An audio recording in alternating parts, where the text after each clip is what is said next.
सदन के तरफ से आपको बहुत बहुत जन्मदिन का बधाई, शुभकामना। सुनिए इत्मीनान से, पहला भाषण है, नया नया जीत कर आए। शुरू कीजिए। महोदय, महामहिम के अभिभाषण पर मुझे अपनी बात रखने का माइक पर बोल रहे हैं। आपने अवसर दिया, इसके लिए मैं आसन के प्रति आभार व्यक्त करता हूं और सदन में उपस्थित अपने तमाम श्रेष्ठ सम्मानित सदस्यगण के प्रति भी आभार व्यक्त करते हुए आप सभी के प्रति सम्मान समर्पित करते हुए विनम्रता पूर्वक अपनी बात शुरू करना चाहता हूं। मैं तो आज पहली बार बोल रहा हूं और नया नया निर्वाचित होकर आया हूं। यहाँ हमारे सत्ता पक्ष और विपक्ष के हमारे सम्मानित नेतागण बैठे हैं, सभी सदस्यगण अपनी अपनी बात रख रहे हैं। तब मुझे दुष्यंत की पंक्तियां याद आती हैं जिसमें उन्होंने कहा कि रहनुमाओं की अदाओं पर फिदा है दुनिया, इस बहकती हुई दुनिया को संभालो यारो।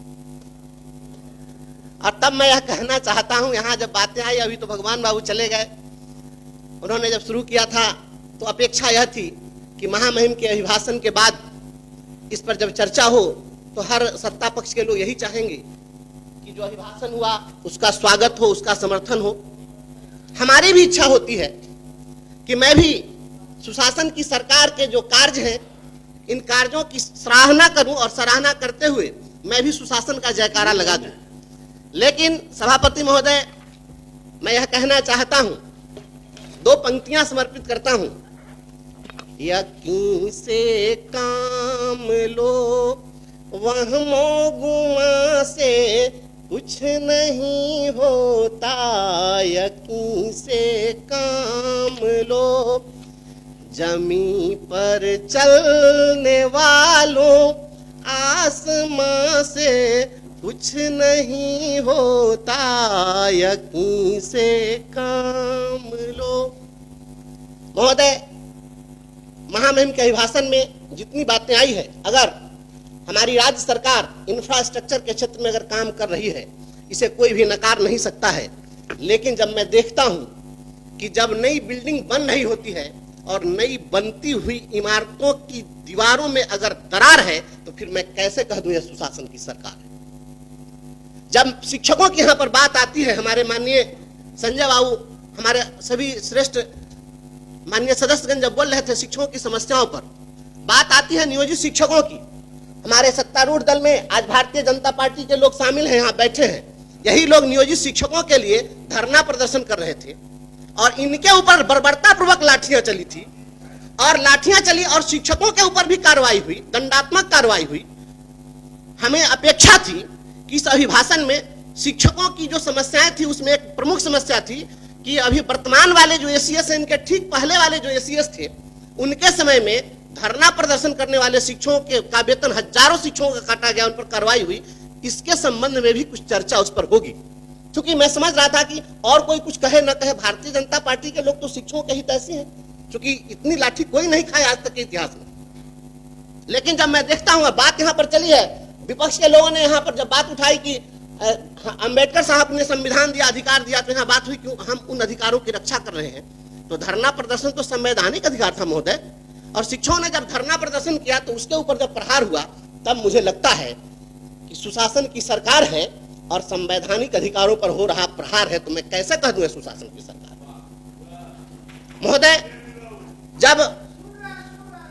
महोदय मैं छोटा सदस्य, मुझे बोलने दिया जाए। महोदय, जब यहाँ बात प्रोन्नति की आई है, सबसे पहले 2003 में जब उस समय में राष्ट्रीय जनता दल की सरकार थी और तब शिक्षा मित्रों की बहाली शुरू हुई थी, और उसी शिक्षा मित्र की बहाली से मैं आया और वही लड़ाई लड़ते लड़ते जब हमारी सेवा समाप्त कर दी गई, तो मैं आपके सामने आज बोल रहा हूं। जब शिक्षा मित्रों की बहाली हुई 2003 में, आज जोड़ लीजिए कितना साल हो गया, 22 साल, और 22 साल से एक अदद प्रोन्नति नहीं मिली। मैं बहुत ही यहाँ पर दुख के साथ कह रहा हूं।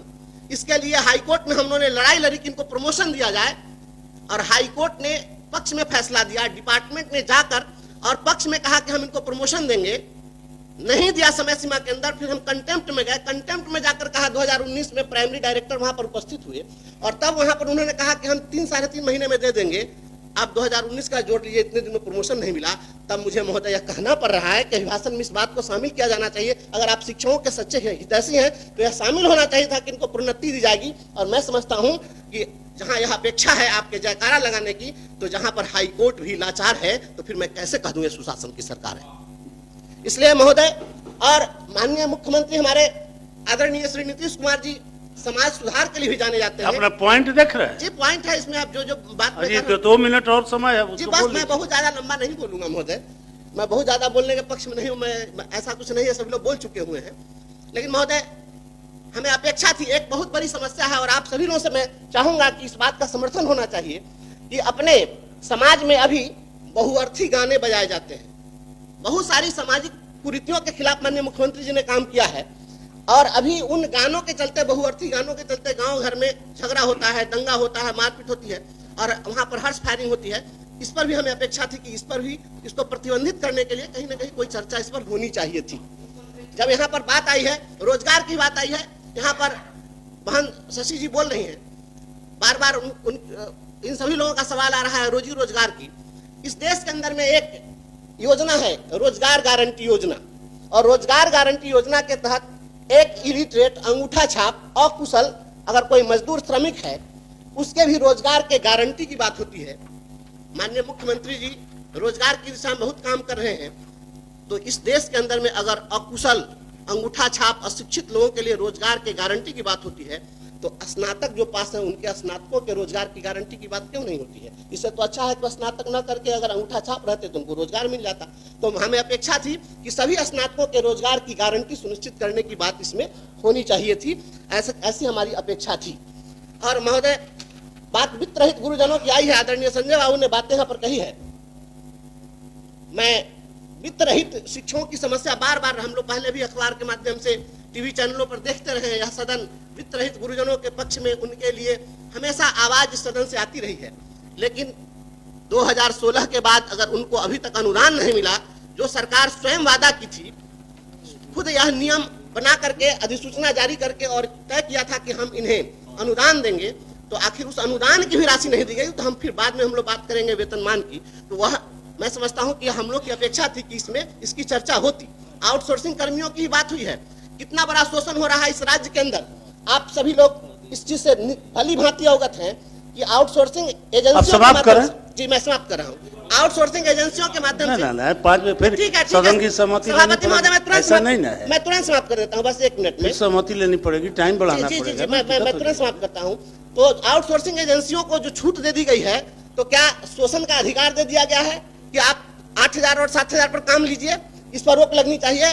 और मैं इस शब्द के साथ बात समाप्त करता हूं कि जब तक रोटी के प्रश्नों पर धरा रहेगा भारी पत्थर, बातें नहीं बनाना तुम मेरी गली में खुशी खोजने कभी अगर जो आना। इसको भी जुड़वाना चाहते हैं, इसको भी। बहुत धन्यवाद।